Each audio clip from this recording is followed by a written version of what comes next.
walked in with diamonds on her neck, another woman's husband on her arm, and a smile full of arrogance. Tiffany thought she had stolen everything: the man, the money, the future, and the spotlight. What she didn't know was that the broke ex-wife she was humiliating wasn't poor at all. She was the hidden heiress behind the hotel, the luxury brand, and even the credit card Tiffany was using to show off. Tonight, one mistress will learn the hard way that you should never mock a quiet woman who owns the room. Stay with me until the end, because this revenge is cold, elegant, and unforgettable. And if you enjoy powerful stories like this, don't forget to like, comment, share, and subscribe to the channel. She drifted into the grand ballroom with an air of practiced arrogance, wrapped in a diamond choker that likely carried a price tag higher than most people earn in a decade. Her hand was clamped tightly around my husband's arm, her fingers hooked like she had just captured a rare trophy in the wild. Tiffany Baines wore her fake confidence like a suit of armor,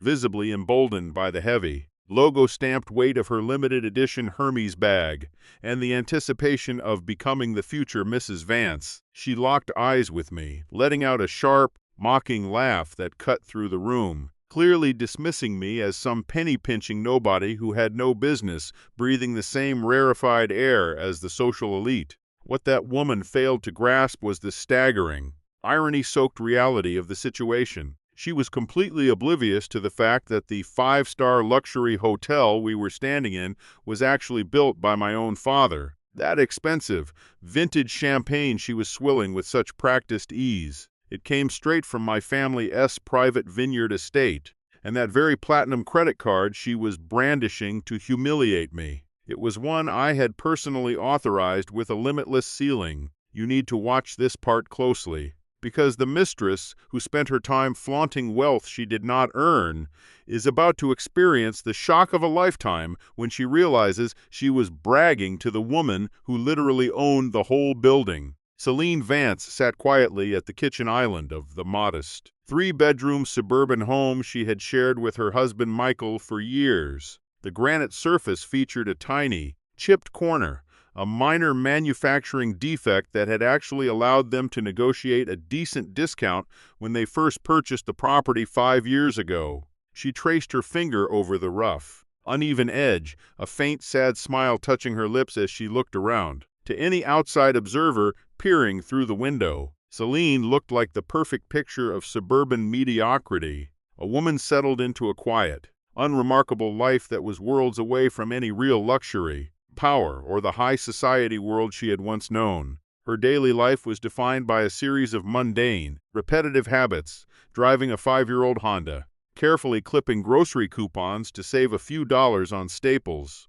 and working as a freelance graphic designer just to help cover the monthly bills. She glanced at the wall clock, which read 7:30 in the evening. Michael was late again, supposedly grinding away on the Big Anderson account. He had texted her at 5 o'clock with a curt excuse, and since then, absolute silence. Celine sighed deeply, standing up to cover the cooling lasagna with a sheet of aluminum foil. She loved Michael, or at least, she held on to the desperate, fading hope that she still loved the man he used to be before everything changed. Back in their college days, Michael Vance was a hungry scholarship student, someone with holes in his worn-out shoes and a genuine fire in his belly. He was incredibly ambitious, sure, but he was also kind, grounded, and deeply appreciative of the small things. He never cared much about money because he had never really had any to begin with. That authenticity was exactly why Celine had fallen for him in the first place. It was also the primary reason she had never revealed her true, billionaire background to him. To Michael, she was just Celine Miller, a simple orphan raised by a distant aunt, constantly struggling to make ends meet just like him, and she had liked it that way. In reality, she was Celine Sterling, the sole and rightful heir to the massive Sterling global conglomerate, sprawling corporate portfolio that included international shipping lines, chains of luxury hotels, and nearly half the prime real estate in Manhattan. Her father, Alexander Sterling, was a man of such extreme, concentrated wealth that his net worth was regularly discussed in the top 10 bracket of the global Forbes list. She was royalty in every sense of the word, raised in quiet boardrooms and sprawling penthouses, far removed from the suburban kitchen island where she now sat waiting for a husband who was drifting away, chasing a lifestyle he never truly understood.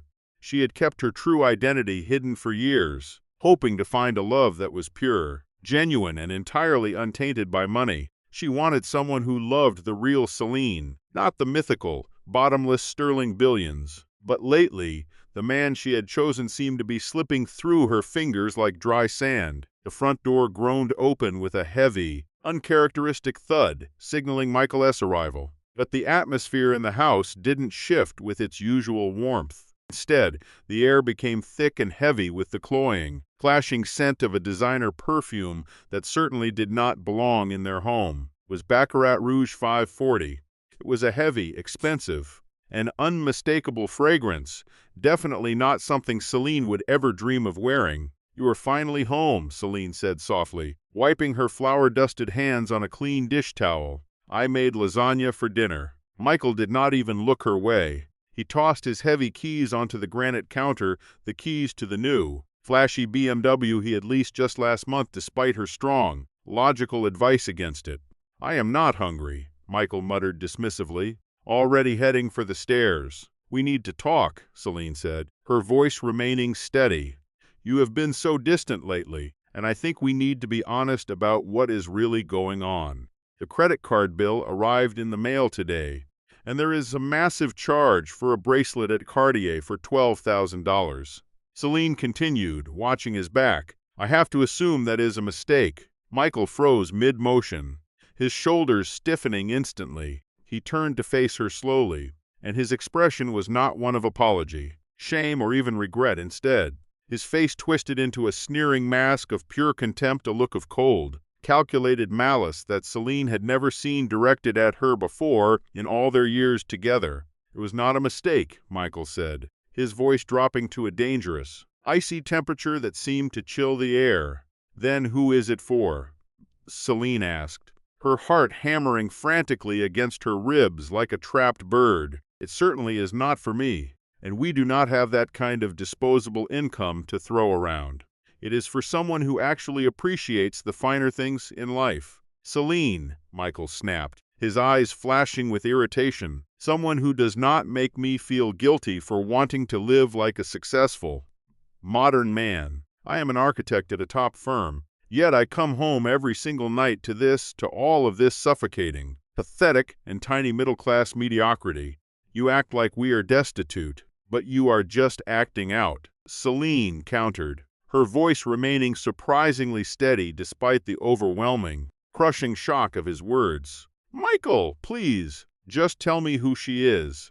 Michael laughed, a harsh, dry, and humorless sound that felt like a sharp slap across her face. "Her name is Tiffany, and unlike you, she actually knows how to navigate the high-end social world I belong in. She is a consultant at the firm. She has genuine class. She has actual taste, something you wouldn't understand." "Class?" Celine raised a skeptical, arched eyebrow at him. "Sleeping with a married man is your definition of class." "We are done, Michael," Michael said, pulling a folded envelope from his suit jacket pocket and slamming it hard onto the granite counter. "I have completely outgrown you. I need a partner who shines, not a dull shadow who spends her days counting pennies. I am filing for divorce, and since I have been paying the mortgage for the last 2 years while you played around with your little art projects, I expect you to be out of this house by the end of the week." Celine looked down at the divorce papers resting on the counter. A strange, cold, and electric sensation washed over her. It was not just heartbreak or simple betrayal. It was a clarifying, icy rage that burned through the confusion.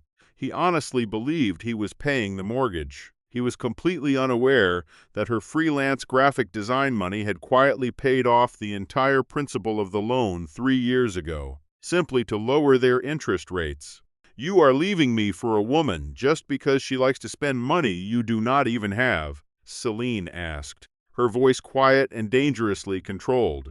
"I am leaving you because you are embarrassing." Michael spat, his face flushing with an ugly shade of anger. "Next week is the Sterling Charity Gala, which is easily the biggest networking event of the year.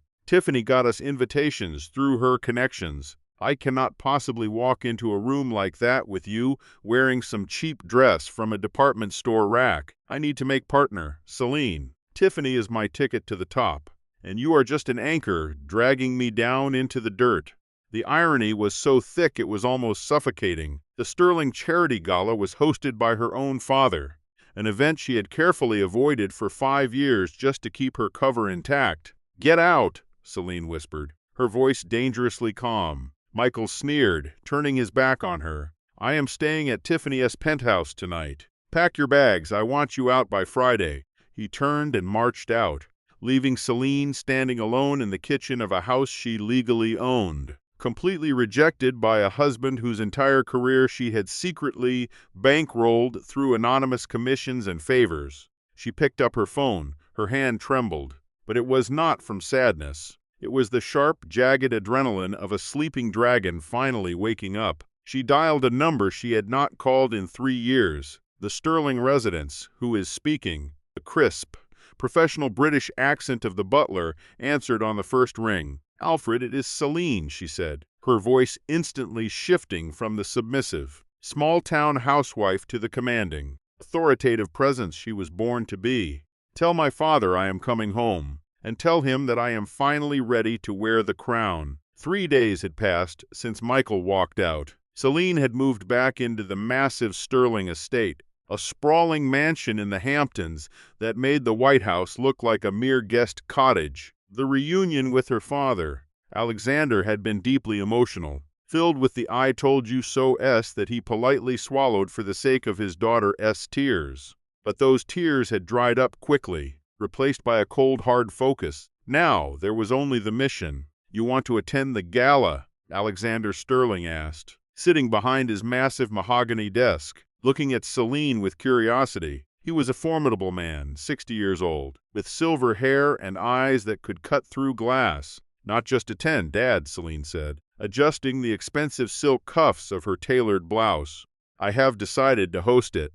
I want to be officially announced, because it is finally time that Celine Sterling came back from the dead." Alexander smiled, a wolfish, proud grin spreading across his face. "That is my girl," he said. "But if you are going to re-enter society after all this time, you need the wardrobe to match your name." "I am already on it," Celine said. An hour later, Celine walked into Maison du Ciel, the most exclusive high-fashion boutique in the entire city. This was the kind of place where you needed a formal appointment just to glance at the window display. She was dressed simply in jeans and a white t-shirt, with large, oversized sunglasses covering her face. She wanted to browse quietly before her private fitting, which was scheduled for later that afternoon. She was intently looking at a midnight blue velvet gown when a shrill, grating voice cut through the air, piercing the quiet elegance of the boutique. "Oh, look, Michael, ideally, I would want something in a vibrant crimson to perfectly match the interior of the new Porsche." Celine froze in her tracks. She peered through a rack of heavy silk scarves to see them. Michael was standing there, looking remarkably uncomfortable in a suit that was slightly too tight, and hanging off his arm was a woman who looked like she had been dipped in liquid gold and rolled in expensive diamonds. It was Tiffany Baines. She was stunning in a plastic, manufactured way, with platinum blonde extensions, overly filled lips, and wearing a white bodycon dress that left very little to the imagination. She was loudly snapping her fingers at a sales assistant. "You, bring me the platinum collection. Get my fiancé a glass of water." "Sparkling, not tap," she commanded with a sneer, her voice echoing against the marble floors of the shop. Michael looked up, and his eyes widened in surprise. He spotted Celine standing near the racks. For a brief second, he looked genuinely panicked. Then, seeing her simple jeans and plain t-shirt, his arrogance returned in full force. He leaned in and whispered something to Tiffany. Tiffany whipped her head around, her eyes scanning Celine up and down with a look of pure, unadulterated disgust. They started walking toward her. "Well, well," Tiffany said, her voice dripping with artificial sweetness. "Michael told me his ex-wife was plain, but he certainly did not tell me she was homeless." Tiffany mocked. Celine stood her ground, her posture regal, "Hello, Michael, Tiffany, I assume. That is Ms. Baines to you." Tiffany scoffed, clearly offended. She lifted her hand, flashing a ring that caught the light, a gaudy, oversized yellow diamond that looked painfully heavy on her finger. "Michael just bought this for me," she declared with pride. "Cost more than that sad little car you drive." Tiffany bragged. "What on earth are you doing here? The charity bin is 3 blocks down the street." "I am shopping," Celine said, her voice perfectly calm. "Just like you." Tiffany let out a loud, cackling sound that drew the sharp attention of the store security guards. "Shopping here? Honey, a single scarf in this store costs $5,000. Do you even have $5,000 to your name without Michael's paycheck?" Michael stepped forward, trying to look authoritative. "Celine, do not embarrass yourself any further. Just leave," Michael commanded. "You do not belong here. This is not some discount store like Target." "I have every right to be here," Celine said, her gaze steady. "No, you absolutely do not." Tiffany snapped. She grabbed a dress off the rack, a shimmering silver gown. "See this. This is a Voiture original. It is $20,000. I am going to buy it right now just to wear it to the Sterling Gala. I bet you have never even smelled a dress like this in your entire life." Tiffany sneered.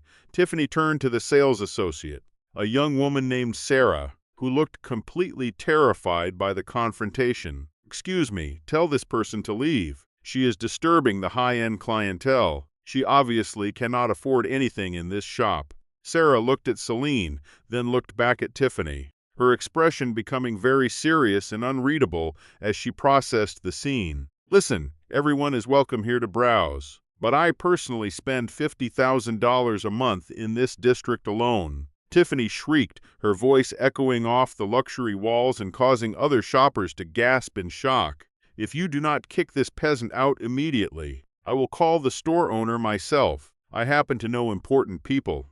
My fiancé is a top-tier architect who knows everyone." Michael looked nervous, shifting his weight. "Tiffany, babe, maybe we should just ignore her." "No, I want her out of here now." Tiffany stepped right into Celine's personal space, her presence overwhelming. The smell of her cheap, cloying perfume was suffocating. "Listen to me, you little mouse. You already lost. Michael is mine. The money is mine. The lifestyle is mine. You are nothing, just a pathetic nobody who uses coupons for cat food. Get out of my sight before I have security drag you out." Celine felt the sharp anger bubbling inside, but she forced it down. It was not the right time yet, not quite yet.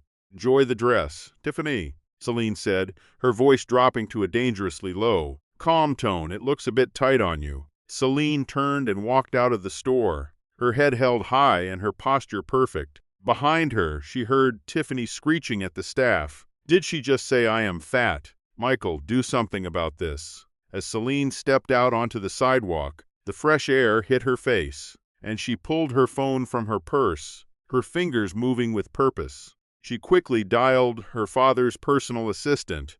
"Hello, Miss Sterling." The assistant answered warmly. "Hi, Jessica," Celine said, glancing back through the boutique window, where Tiffany was now aggressively waving a credit card at the staff. "I need a favor. Regarding the boutique Maison du Ciel, do you know who owns the building lease?" There was the sound of rapid typing on a keyboard. "That would be Sterling Commercial Properties, ma'am." Celine smiled, a cold and terrifying smile that did not reach her eyes. "Excellent. Call the manager immediately. Tell them I want the entire Platinum Collection reserved for a private viewing at the estate tomorrow. And specifically, make sure the silver Voiture gown is marked as unavailable." "Consider it done," the assistant replied. Celine hung up. Tiffany clearly thought she had won the battle at the boutique yesterday. She had no idea that Celine was about to buy the entire battlefield. The morning sun over the Hamptons did not just shine. It seemed to caress the perfectly manicured lawns of the Sterling estate. Inside the master suite, Celine stood before a floor-to-ceiling mirror, but she was not looking at her reflection. She was looking at a stranger, someone she hadn't recognized in a long time, watching the woman who had finally reclaimed her power. For 5 years, she had worn the mask of a suburban housewife. She had worn cheap cotton blends, kept her nails short, and worried about electric bills. She had dimmed her own light just to make Michael feel brighter. Standing there now, surrounded by the opulence she was born into, she felt a phantom limb pain, the deep ache of the love she had finally amputated 3 days ago, leaving only the cold reality of the person she had become. "The stylist is ready for you, Miss Sterling," Alfred, the family's longtime butler, announced from the doorway. His voice was soft, carrying a heavy note of paternal sadness. He had watched her grow up, watched her run away for a false love, and watched her return broken. "Send them in."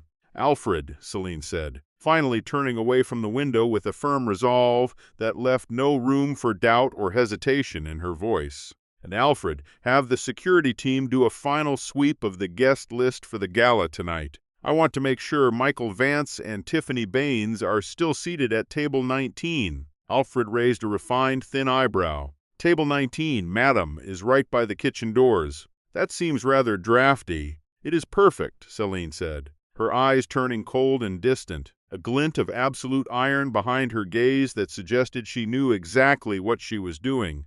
Meanwhile, 40 miles away in the city, the atmosphere was far less serene. Tiffany Baines stormed into Maison du Ciel like a hurricane in 6-inch Louboutins. She was vibrating with pure adrenaline. Today was the day she would finally secure the silver Vautour gown. She had spent the entire night wide awake, obsessively fantasizing about the moment she would walk into the Sterling Gala and show everyone who the real queen of the room was.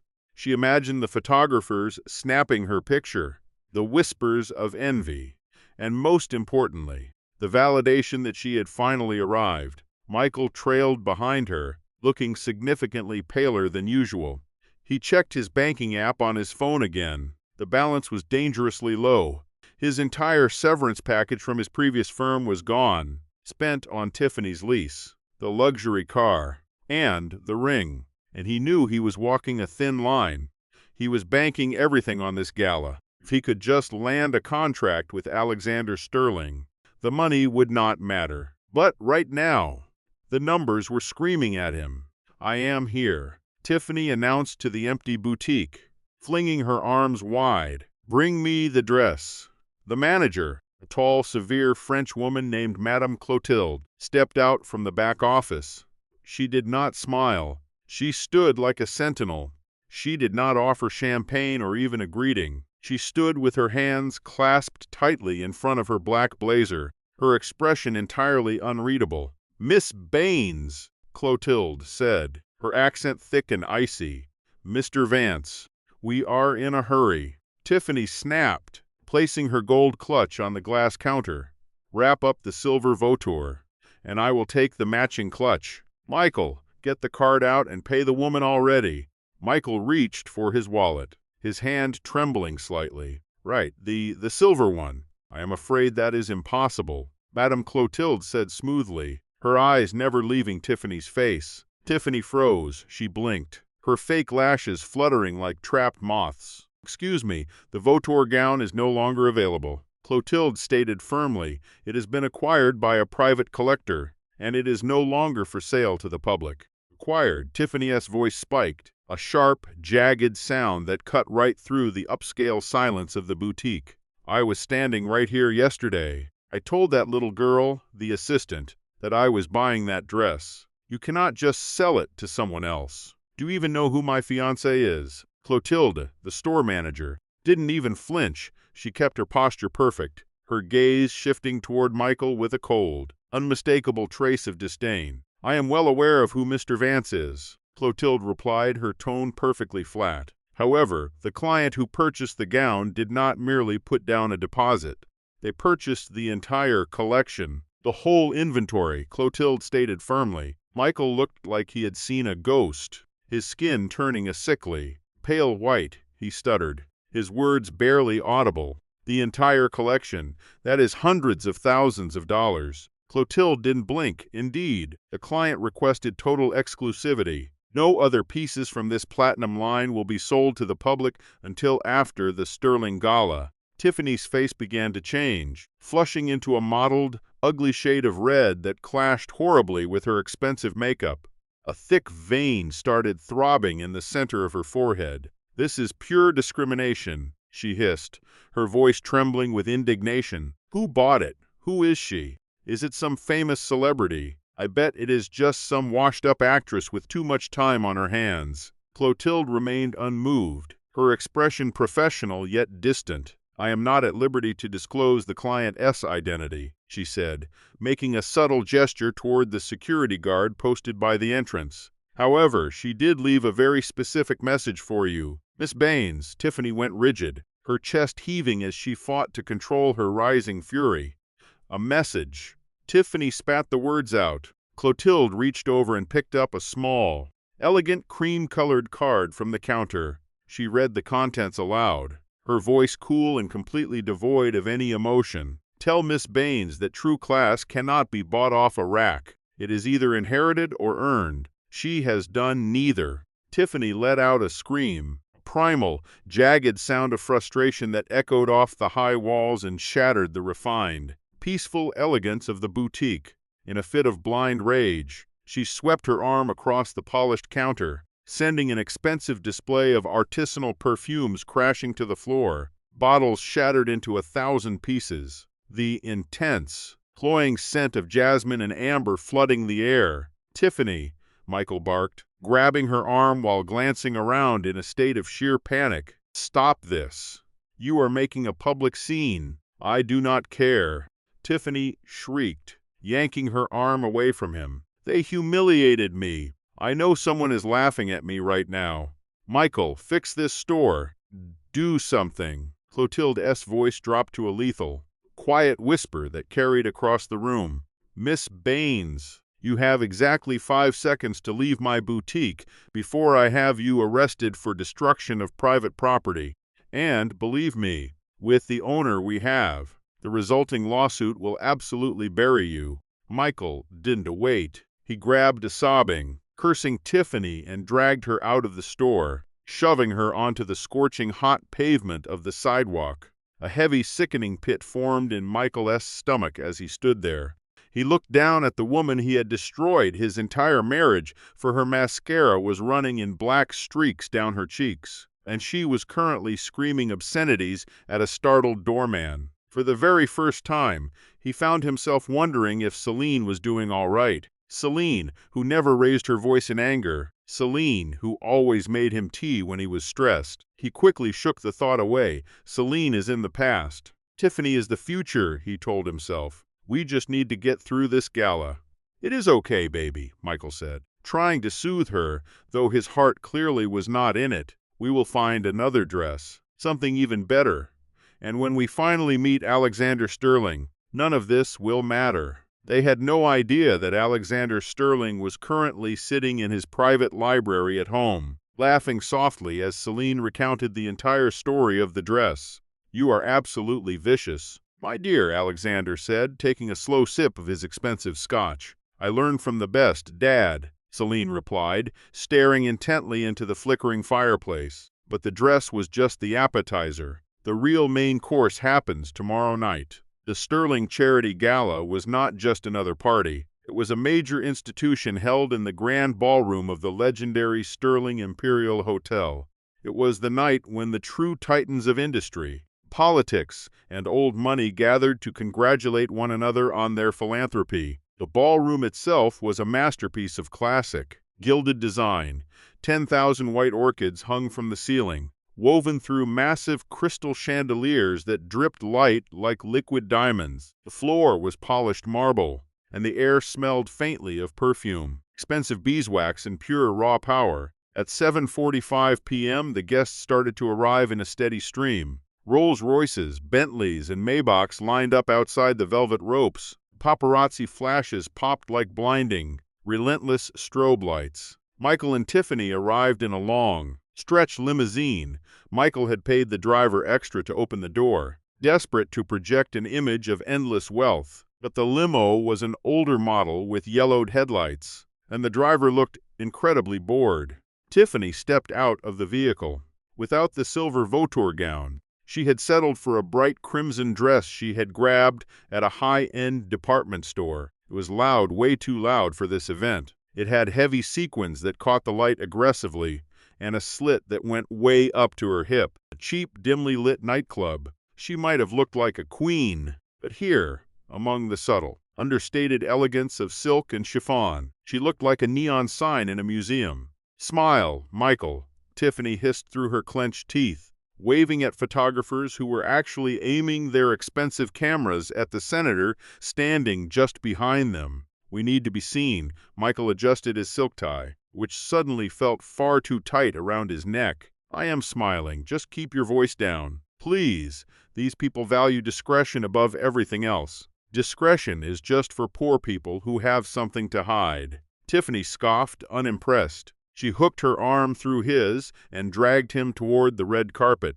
They entered the ballroom, and the sheer scale of the wealth hit Michael like a physical blow to the chest. He saw the CEO of a major tech giant casually chatting with a duchess. He saw his old boss, the very man who had refused to give him a promotion, desperately begging for a moment of time with a wealthy venture capitalist.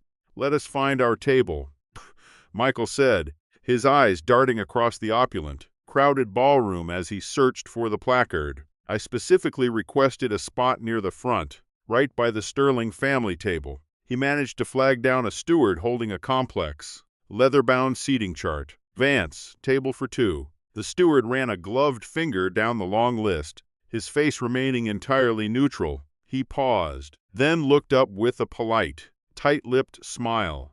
"Ah, yes, Mr. Vance. You are at table 19. Vance, you are at table 19. The steward repeated, his voice soft and polite. 19, that is a prime number," Tiffany said, her voice dripping with smug, misplaced satisfaction. "It must be in the front row, right next to the high rollers." The steward gestured vaguely toward the dim, crowded back of the room.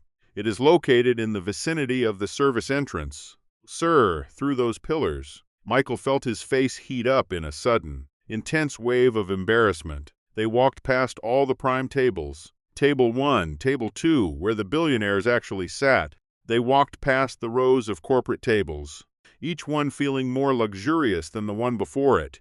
They kept walking until they finally reached the very edge of the room, right near the swinging double doors where waiters rushed in and out with heavy trays of fish. Table 19 was small, wobbly and partially obscured by a large, drooping potted fern. "This is a joke," Tiffany spat, kicking the rickety chair leg, her face contorted with pure, unadulterated rage as she glared at the empty space.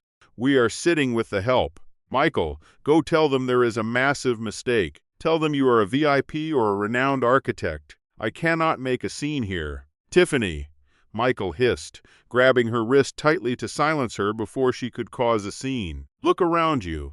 That is the governor sitting right over there. If we scream, we are completely done. Just sit down and be quiet. We will mingle later. We need to find Alexander Sterling." They sat in a sullen, heavy silence, watching the elite from the shadows.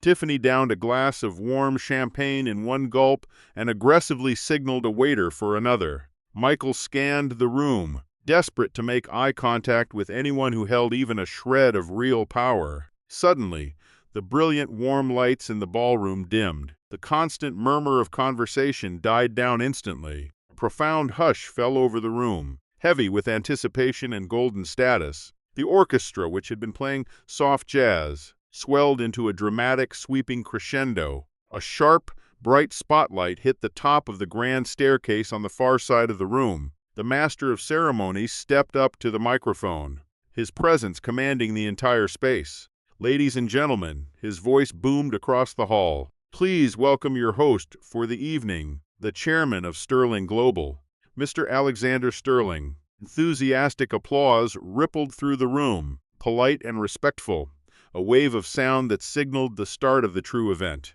Alexander appeared at the top of the grand stairs, looking regal and untouchable in a perfectly tailored tuxedo. He waved, descending a few steps, and the master of ceremonies continued, his voice rising with palpable excitement, making her return to public life after 5 years abroad. The sole heir to the Sterling Empire, his daughter, Michael frowned, deeply confused by the sudden announcement.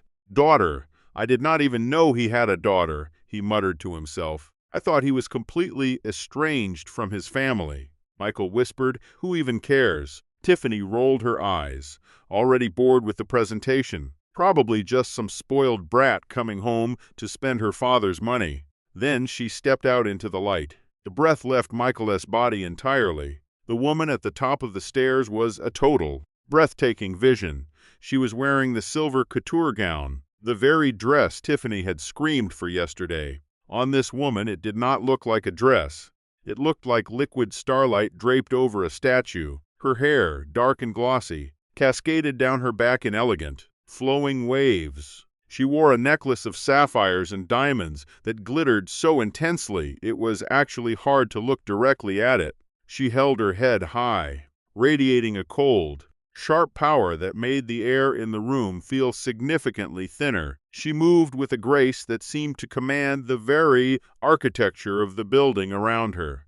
She looked like a queen surveying her subjects, utterly unbothered by the hundreds of stares fixed upon her. She began to descend the stairs, her hand resting lightly on her father's arm. Michael squinted, his brain struggling to process the impossible sight. The dramatic lighting cast deep shadows that hid the finer details of her face.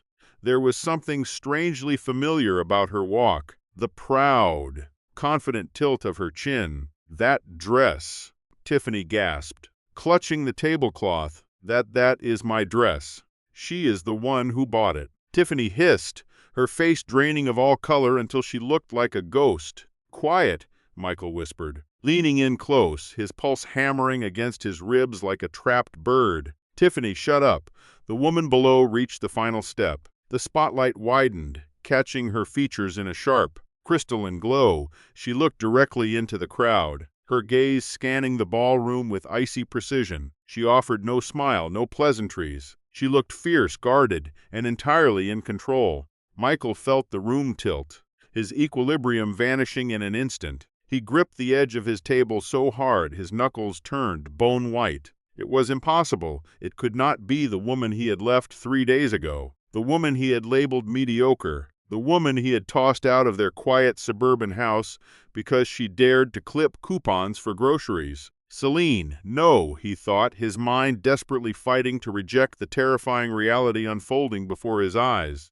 Michael whispered the name, the word catching in his throat like a jagged piece of glass. "No, what is it?" Tiffany snapped, her eyes narrowing with sharp suspicion. "You know her." Michael turned to Tiffany, his face a mask of pure terror she could not even begin to grasp. "Tiffany, that is Celine." Tiffany looked back at the grand staircase. She squinted, struggling to reconcile his claim with the power radiating from the stage. She let out a sharp, incredulous laugh. "Your ex, the frumpy one."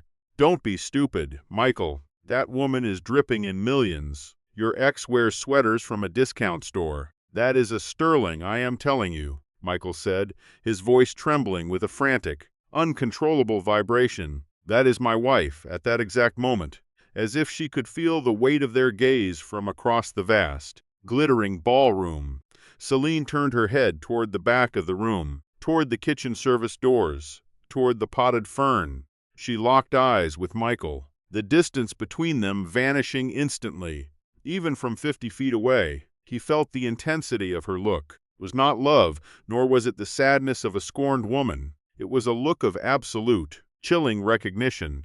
She slowly raised her champagne flute in a mocking salute, a toast, a challenge, a silent goodbye. Then she turned away, took her father's arm, and walked into the crowd of billionaires who parted for her like the Red Sea. Michael sank back into his chair, the crushing weight of his mistake hitting him like a tidal wave. He had not just walked out on his wife. He had walked out on the princess of the very kingdom he was dying to enter, and he had brought the court jester along for the ride. The ballroom was a sea of black tuxedos and designer silk, swirling galaxy of extreme wealth, where the laughter sounded like the clinking of gold coins, mocking his sudden insignificance. But at table 19 the air was stagnant, heavy with the stench of failure. Michael could not look away from Celine. She was currently circulating near the orchestra pit, surrounded by a phalanx of powerful admirers. He watched as the CEO of a major banking conglomerate, a man Michael had been trying to secure a meeting with for 3 grueling years, bent down to kiss her hand with genuine, palpable reverence. He heard Celine laugh, a sparkling, vibrant sound he had not heard in all their years together. It was not the quiet, polite chuckles she used when they watched movies on their worn-out sofa. It was the confident, booming laugh of a woman who owned the room. "Stop staring at her," Tiffany hissed, stabbing her fork into a piece of dry, overcooked chicken. "It is a trick." "It has to be. It is not a trick, Tiffany," Michael murmured, wiping beads of cold sweat from his upper lip with a shaking hand. His mind raced, rewriting the history of his entire marriage in a blur of agonizing clarity. He remembered when he complained about rising mortgage rates, and the next day the bank called to report a clerical error, lowering them to nearly zero. He remembered how he always secured reservations at sold-out restaurants the moment Celine made the call. He remembered the junk car she drove, a beaten-up Honda. He realized now it was not because she could not afford better. It was because she simply did not care for status symbols. "She is playing a role," Tiffany insisted, her voice rising in a cocktail-fueled panic. She was getting sloppy and loud. "She is probably a hired actress. Or maybe she is sleeping with the old man. That is it. She is Alexander Sterling's secret sugar baby." "Disgusting," Tiffany muttered, her eyes hard. "Tiffany, keep your voice down," Michael begged, his head darting around nervously. "You do not understand. If that is really Celine Sterling, my career is finished. I am here to close a massive contract with her father tonight. If she tells him what?" Tiffany snapped, her temper flaring. "That you finally traded up. That you left a boring housewife for a woman with style. Any man would understand that," Tiffany said, her ego desperate for validation. She stood up, smoothing her sequined red dress. "I am going to the bathroom, and on the way back, I am going to walk right past her. I want to see the panic in her eyes when she realizes we are not intimidated by her act." "Tiffany, don't!" But she was already walking away, her hips swaying with aggressive confidence, cutting a path through the elite crowd like a crimson blade. Michael sat alone at the wobbly table. He felt small, insignificant, and completely exposed to the glare of the room. He looked at the portfolio case under his chair, filled with his architectural designs. They had felt so impressive this morning, but now they looked like pathetic drawings made by a child using cheap crayons. Across the room, Celine noticed the flash of red sequins approaching. She did not flinch or react. She was busy speaking with Mr. Henderson, the head of the city zoning board. "And the proposal for the waterfront park?" Celine asked softly. "Approved, Miss Sterling." Henderson beamed. "Anything for the community." "Excellent." Celine's eyes shifted ever so slightly. She saw Tiffany weaving her way toward them, clearly intent on causing a scene. Tiffany was not heading to the restroom. She was making a direct line for Celine. The crowd naturally drifted away, sensing the friction and the looming social disaster. Tiffany stopped 3 feet away. Up close, the contrast was brutal. Tiffany's makeup was heavy, caked on, and cracking under the heat of the lights. Celine's skin looked like flawless, cool porcelain. Tiffany's dress looked like a cheap, tacky costume from a local bargain bin. Celine's gown looked like a piece of high art, timeless and regal, so Tiffany said, her voice loud enough to silence the nearby conversations instantly. "You clean up nice. Who paid for the rental?" The circle of elites around Celine fell silent, shocked by the sudden, crude breach of etiquette.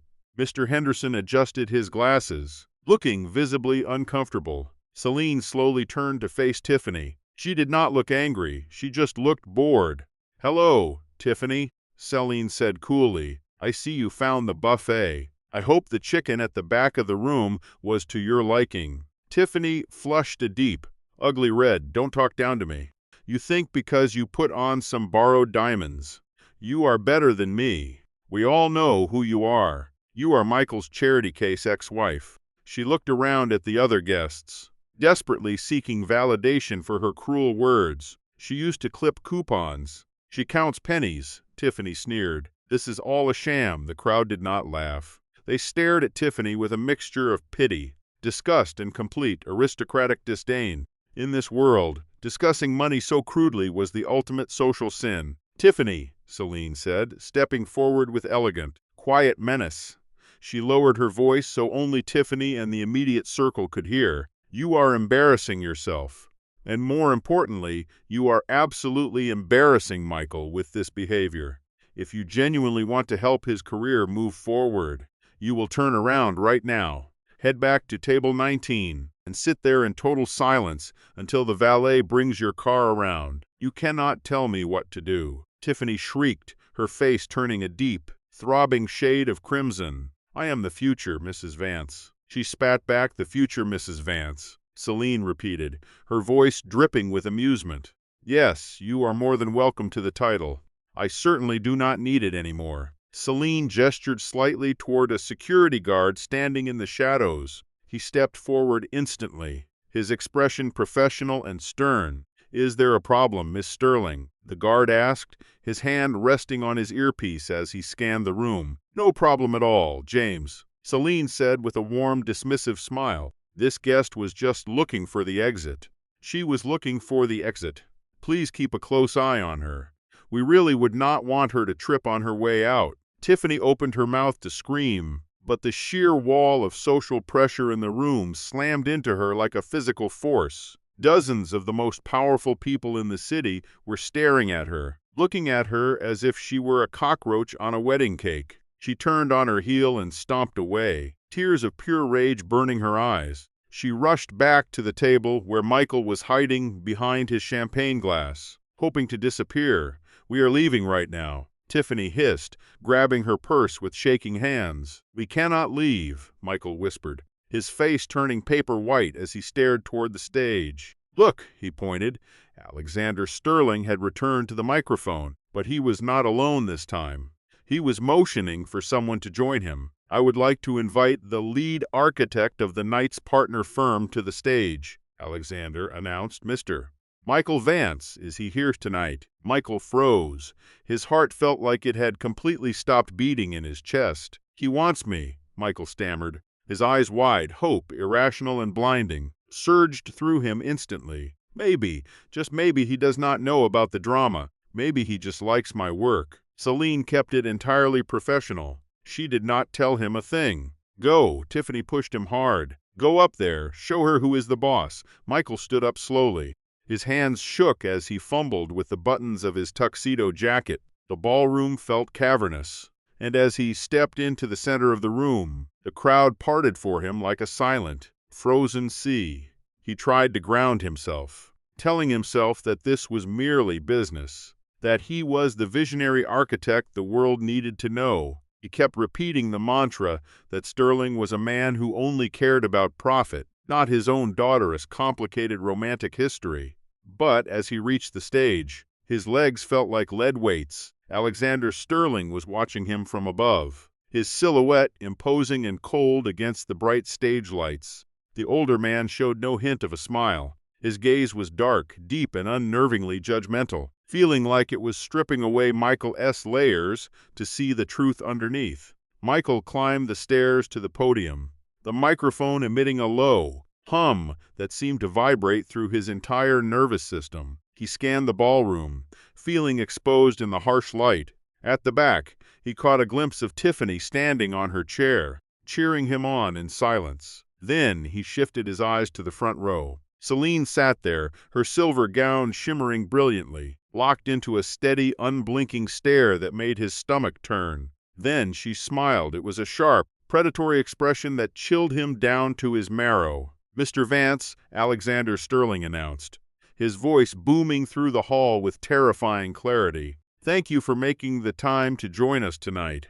"It is a genuine honor, sir," Michael replied, his voice cracking, revealing his anxiety despite his best efforts to sound composed. "I have my design portfolio right here, ready for your review." Alexander cut him off before he could even finish the sentence, his tone cold and final. "We did not bring you here to discuss your architectural sketches." "Michael," Alexander said, his voice echoing, "we are here to address your substantial list of liabilities." The ballroom went deathly quiet. Even the hum of the air conditioning seemed to stop. Michael stood under the spotlight, the heat burning against his neck. Liabilities, he stammered. I do not understand. My firm is perfectly solvent. We have projections that show immense growth, he insisted. Then Alexander Sterling stepped aside, and Michael S. Hart stopped. Celine rose from her chair, gliding toward the stairs. She didn't go to her father. She walked straight to the podium. Reaching out to take the microphone, the Sterling conglomerate values integrity. Celine began, her voice calm, clear, and ringing through every corner of the room. We build foundations that are meant to last, she continued, not ones built on sand.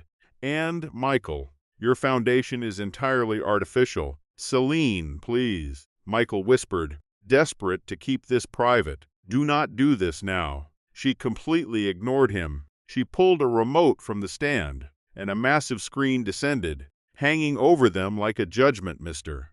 Vance came here believing he was a self-made man, Celine told the crowd, her eyes devoid of warmth. He genuinely thinks his lifestyle, his car, and his ability to maintain a mistress are earned through his work. With a click, the screen flared to life. It displayed a detailed bank statement under the name Vance Household. For 5 years, she narrated, I transferred money into this account, disguised as freelance consulting fees. That money actually came from my private trust. She revealed it paid for our mortgage.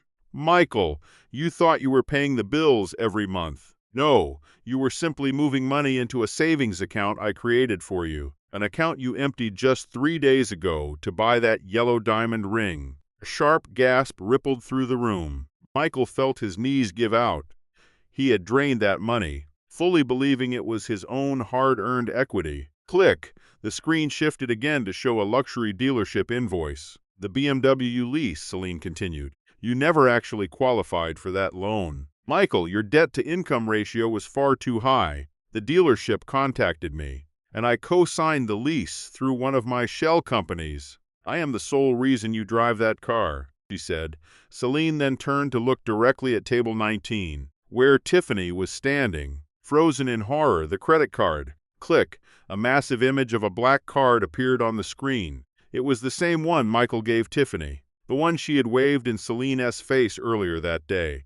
This is a supplementary card issued only to the spouse of a Sterling account holder, Celine explained. Michael, you never bothered to ask why you had a $50,000 monthly limit despite your earnings. I paid that balance every single month. Celine turned back to Michael, her eyes reflecting nothing but cold, hard truth.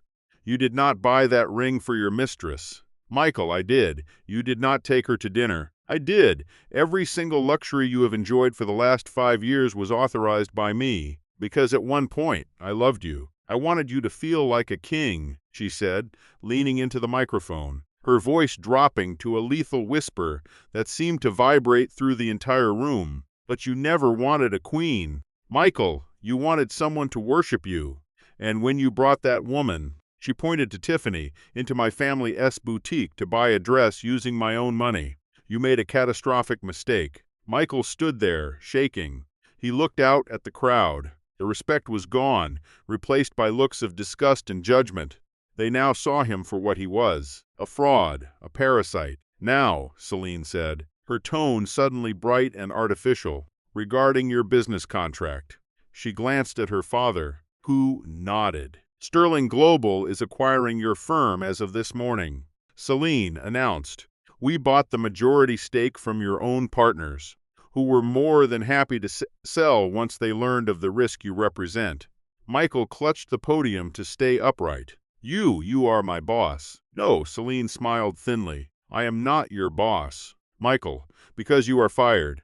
And then she looked toward the back of the room. Tiffany Baines. The spotlight swung around, pinning Tiffany against the wall near the kitchen. She looked like a trapped animal, shielded her eyes from the bright, unforgiving light.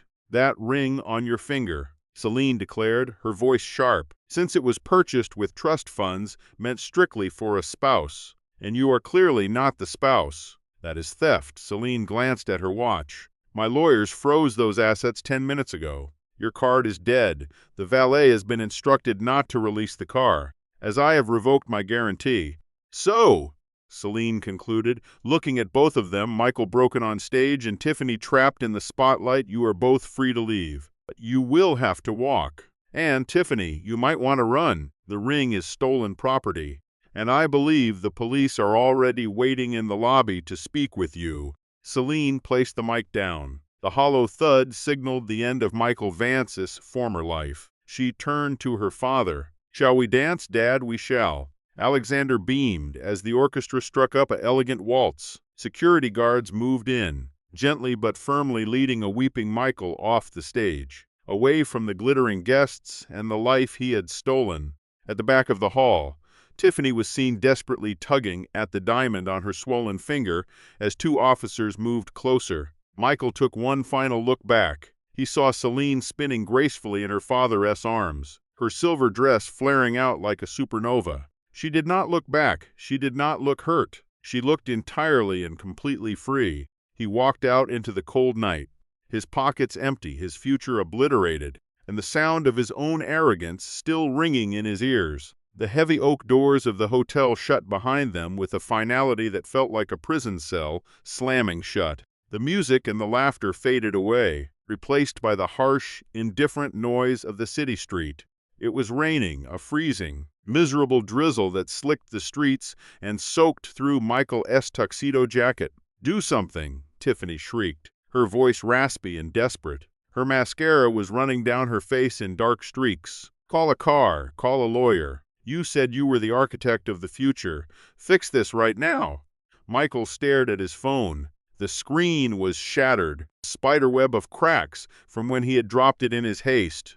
He had 0 notifications, no job offers, no support, just an alert from his bank that his account was massively overdrawn. I cannot," Michael whispered, his voice hollow. "She froze everything. Tiffany, the credit cards, the accounts. It is all gone, the ring." Tiffany frantically pulled at the yellow diamond. Her finger was swollen from the night's events. "It is stuck. Help me get it off before they reach us." But it was far too late.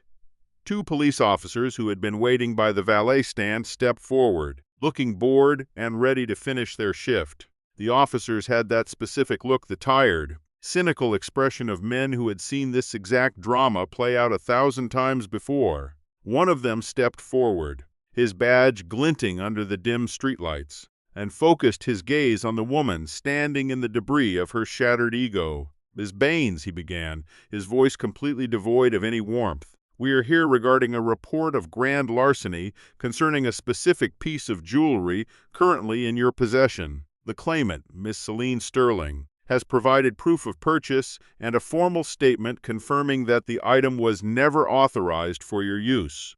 It was supposed to be a priceless token of love." But Tiffany screamed like a banshee, her voice cracking under the pressure as she scrambled backward, her movements frantic and desperate. "My fiancé gave it to me," she insisted, though her words carried no weight against the cold reality of the situation. The officer remained perfectly still, utterly unmoved by her hysterical outburst. "A fiancé who used a corporate card he was never authorized to use for personal gifts," he corrected, his tone clinical and detached. "You have 2 options, Tiffany. You can hand it over right now, or you can come down to the station with us, and we can have it removed there. Your choice." Michael watched, paralyzed, as Tiffany, the woman who had sneered at Celine for wearing department store rags, frantically used her own teeth to pry the ring off. She finally tore the ring from her finger and hurled it into the plastic evidence bag, letting out a sob of pure, materialistic grief that echoed in the quiet street. "You are absolutely pathetic." Tiffany spat, turning her venom toward Michael as the officers finished taking her information. "I am going to my mother's house. Do not call me, do not text me. If I ever see your face again, I will scream." She signaled a yellow cab, not a luxury car, not an Uber, but a standard, peeling city taxi. Watching her retreat felt like witnessing the final act of a play that had gone horribly wrong, leaving Michael to realize that the expensive veneer he had built around his life was peeling away just as fast as that taxi pulled from the curb. The yellow car vanished into the dark, rainy night, leaving Michael standing alone on the cold curb. The valet, hovering nearby, looked at him expectantly. keys dangling from his fingers. "Sir, the BMW." Michael opened his mouth to reclaim his status, to ask for the keys, but then the cold memory of Celine's voice returned, guarantor revoked. "Keep it," Michael croaked, his spirit finally collapsing. He began to walk. He walked for 40 long blocks, his expensive Italian loafers shredding against the pavement, the freezing rain soaking through and ruining the silk lapels of his suit until he looked like nothing more than a ghost, a hollow shell of the man who had walked out of his home only a few hours before. He kept walking until he reached the small, damp apartment he had rented for Tiffany, the one he knew he could no longer afford. When the next morning finally arrived, the sun rose, but it brought no warmth or comfort to Michael Vance. He arrived at his architecture firm at exactly 9 o'clock, his heart pounding, clinging to the delusional hope that Celine had been bluffing. Maybe he still had a job. Maybe he could salvage his pride and his reputation before anyone found out he was effectively penniless. The irony of his situation was not lost on him. He had spent so long projecting success that he had completely forgotten how to survive failure. He swiped his key card, but the little light on the reader only blinked a sharp, unforgiving red. A security guard, a man Michael had never bothered to learn the name of during his years of arrogance, finally opened the door. He held a small, pathetic cardboard box. "Mr. Vance," the guard said, refusing to make eye contact, "these are your personal effects. You are not permitted on the premises any longer." The finality of those words hit Michael harder than any physical blow could have, forcing him to stand there in the lobby like a stranger in a building he had spent years helping to define. "I need to speak to the partners," Michael demanded, though his voice was thin and lacked any real authority. "I built this firm. The firm is under new management now," the guard replied flatly, handing him the box. It felt incredibly light, a mockery of the weight he once thought he carried in the business world.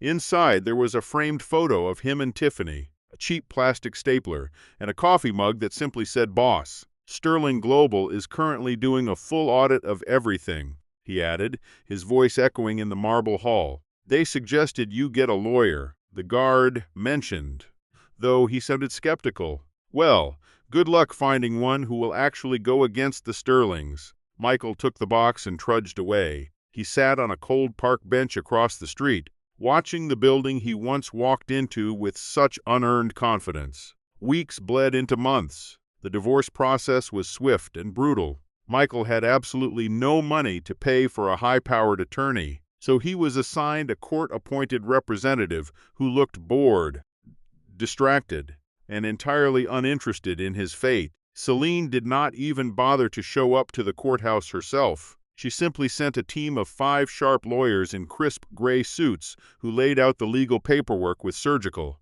cold precision. Michael walked away with nothing. No alimony, no assets, no status, just the mountain of crushing debt he had accrued on his own personal credit cards while trying to desperately maintain the hollow facade of a billionaire lifestyle. He finally moved into a cramped, windowless basement studio apartment in Queens, where the reality of his new life began to set in. He applied to dozens of other firms, but the name Sterling had become a permanent gatekeeper. No one wanted to hire the man who had publicly humiliated the most powerful woman in the industry. He was professionally radioactive. 6 months later, Michael was standing behind the counter at a local hardware store. It was honest work, but it was physically grueling. His hands, which had once been used for drafting delicate blueprints, were now rough, calloused, stained from hauling heavy bags of cement for minimum wage. It was finally lunchtime, a brief respite in a day that felt endless. He sat on a plastic milk crate in the back alley, eating a cold, dry sandwich. A discarded newspaper lay on the dirty ground next to his feet. A gust of wind blew the pages open, and Michael froze. Right there on the cover of Business and Life magazine was Celine. She was not wearing a ball gown. She was wearing a hard hat and a professional white blazer, standing in front of a massive, gleaming skyscraper, the new sustainable housing project that Vance Architecture had failed to design, but which Sterling Global had successfully brought to life. The bold headline read, "Queen of Acquisitions." Below it, The article detailed how Celine Sterling had redefined the entire city skyline and found happiness on her own terms. She looked radiant, powerful, and utterly indifferent to the past. Next to her in the photo stood a man with kind eyes and a rugged look. The caption identified him as Julian Thorne, a renowned landscape architect who was now her partner in business and in life. The contrast between her genuine success and his own self-inflicted ruin was sharp enough to cut through the numbness he had been living in. Michael stared at the photo, his chest tightening. He remembered the coupon clipping. He remembered the quiet, simple nights they had once shared. He remembered the woman who had loved him unconditionally when he was a nobody. He realized in that agonizing moment that he had not just lost a fortune or a career. He had been holding a rare, beautiful diamond in his hands. But he had mistaken it for worthless glass and thrown it away just to pick up a piece of cheap, shining glitter that washed away in the first rain. Michael slowly closed the newspaper, folding it carefully before setting it aside. He finished his sandwich in silence. "Vance," the manager yelled from inside the store, his voice booming. "A customer needs help with the plumbing aisle." "Coming," Michael replied automatically. He stood up, dusted off his apron, and walked back into the reality of the mediocrity he had once feared, knowing now that it was exactly what he deserved. And that, in short, is the story of Michael and Tiffany, a cautionary tale of greed.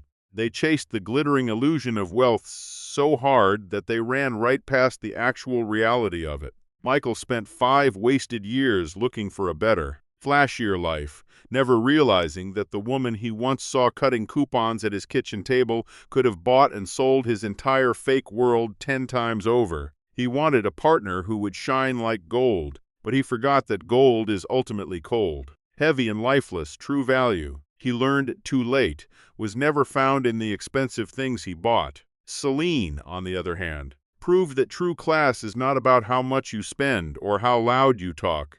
It is about knowing your own worth and never letting anyone discount you. What do you think about this? Did Celine take her revenge too far? Or was it exactly what Michael and Tiffany deserved for their betrayal? If you were in Celine's position, would you have revealed your true identity much sooner? Let me know your honest thoughts in the comments section below, because I genuinely want to hear what you think. I read every single one of your comments. If you enjoyed this story of karma and justice, please hit that like button. It really helps the channel grow. Do not forget to subscribe and turn on the notification bell so you never miss another story about cheaters getting exactly what is coming to them. Thanks for watching, and I will see you in the next one, where we will bring you yet another tale of justice served just the way it should be.